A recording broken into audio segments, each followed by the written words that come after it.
한국 기독교 지도자 강단 설교 주기철 전도의 사명.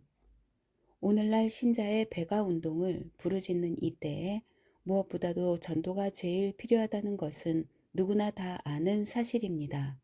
그러나 믿는 사람이 전도하는 것은 단지 총회의 결의라든가 교회를 확장하자는 방침 때문이 아니라 주께서 우리 믿는 사람에게 주신 가장 큰 사명이기 때문입니다.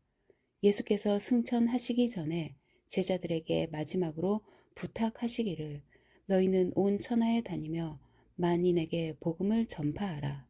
마가복음 16장 15절 하셨습니다.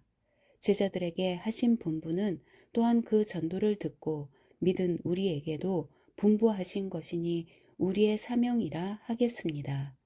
예수께서 마지막에 전도하라고 부탁하신 까닭이 무엇입니까? 우리가 전도하지 아니하면 안 될 까닭이 무엇입니까?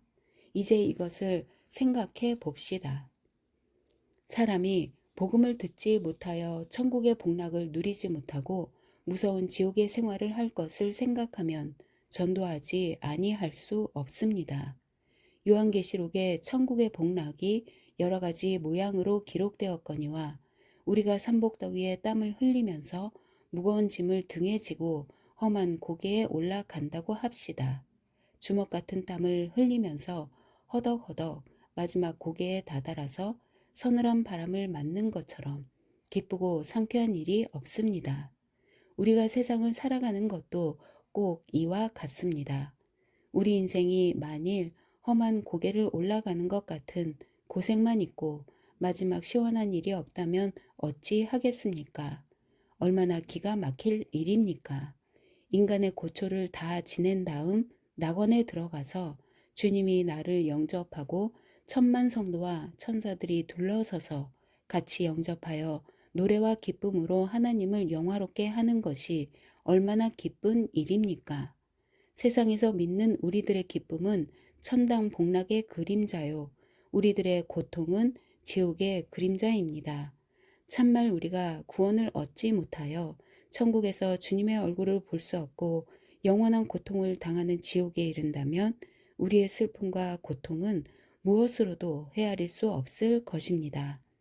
이 세상에서 당하는 모든 슬픔과 고통보다 더욱 심할 것입니다. 옛날에 안셀름 감독이 말을 타고 들길을 가는데 사냥개가 토끼 한 마리를 물고 와서 말의 발 아래 놓았습니다. 감독을 따라가던 이들이 그것을 보고 웃고 떠드니 감독이 민망한 얼굴로 이 사람들아 왜 이렇게 웃느냐? 이 세상에 사죄함을 입지 못하고 임종하는 사람과 구원 얻지 못한 사람은 저렇게 참혹한 죽음뿐이니 가엾지 아니하냐 했다고 합니다. 참으로 우리 영혼이 구원을 얻지 못하고 죽는다면 이처럼 비통한 일이 없을 것입니다. 가령 어린아이가 아버지를 찾아서 길을 토바 가파른 곳을 오르내리려고 매우 힘들게 더듬어 가는데 방금 걸어가는 그 길로 그냥 가면 깊은 함정에 빠진다고 하면 그 사실을 모르는 자라면 모르거니와 아는 자가 있다면 을에 그 길로 가지 못하도록 할 것입니다. 하물며 세상 사람이 죄악의 함정에 빠져들어 가는데 우리가 그 바른 길을 모른다면 모르려니와 구원의 길을 알면서도 가르쳐주지 않는다면 이 책임은 우리에게 있을 것입니다. 주님께서 나는 길이요 생명이라 요한복음 14장 16절 말씀하셨습니다. 이것을 뻔히 알면서도 이 도리를 죽어가는 자에게 알려주지 않는다면 이처럼 큰 죄는 없을 것입니다.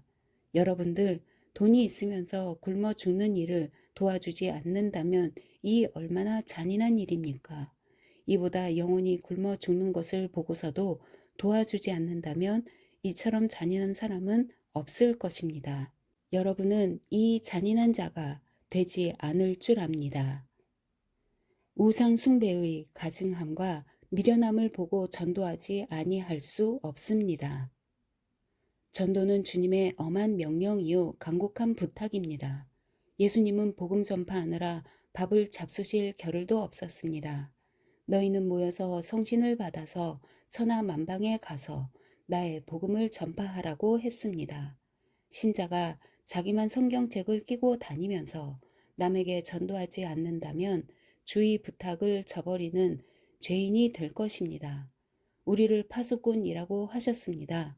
파수꾼은 문어기에 서서 적군이 올 때면 자기 편 군인에게 보고할 책임이 있는 것입니다. 만약 알려주지 않는다면 적군이 들어와서 군영을 깨뜨리거나 불을 질러놓거나 물건을 약탈하거나 사람을 죽이거나 할 것입니다. 이렇게 되면 그 손해가 여북이나 얼마나 큽니까? 우리는 여호와의 파수병입니다. 마귀가 우리의 교회에 들어오지 않도록 하여야겠습니다.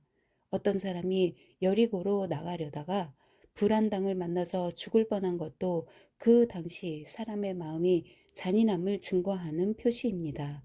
오직 주님의 명령을 준행한 사마리아 사람만이 죽게 된 사람을 살게 하였습니다.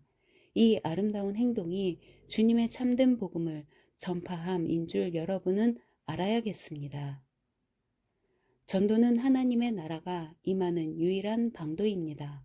처음에 예수의 제자는 12이었습니다. 그 다음에는 여러 사도, 이같이 자꾸 믿는 자가 늘어서 오늘날은 세계를 정복하다시피 되었습니다.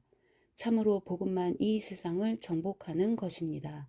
오늘날은 기독 신자가 7억이나 됩니다. 이 7억 중에 나로 인하여 예수 믿은 이가 몇이나 되는가 생각하여 보십시오. 10년 동안 교회에 다녀도 혼자만 다닙니다. 벌써 이미 오래전에 초대 교인들이 7억이라는 신자를 믿게 하였을 뿐이지 금일의 신자 중에 이같이 많은 불신자를 믿게 한 자는 매우 적습니다. 우리는 그저 초대 교인 덕택으로 다리를 틀고 점잖게 놀고 있는 셈이 아닙니까? 만일 독자로 4대, 5대 계속되어 내려간다면 그 집이 흥하지 못할 것입니다. 불행하여 그 아들이 병이 나서 죽는다든지 하면 그 집 가족은 절대 대가 끊어짐 될 것입니다.